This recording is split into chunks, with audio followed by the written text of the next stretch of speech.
What do we got? Honda 2008 Honda Ridgeline with a cool little motor. It ain't got the oil leak too bad. They get a pretty bad oil leak there on particular versions of that 3.5. Anyway, she's cranking no start. Ooh, we got stuff going on here.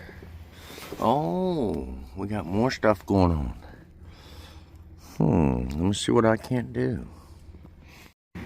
And I got the battery with some glue on it. I was able to break those loose, and I just slather them in. Looks a little messy, and it does a great job. Let me tell you that. There ain't no rust getting underneath them. Ain't gotta worry about that stuff again. Next time you change your battery, it'd be easy peasy. Easy peasy. Okay, now I left a little tool in here. There it is.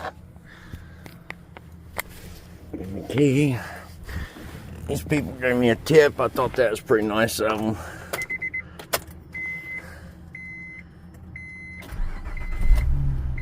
Woo!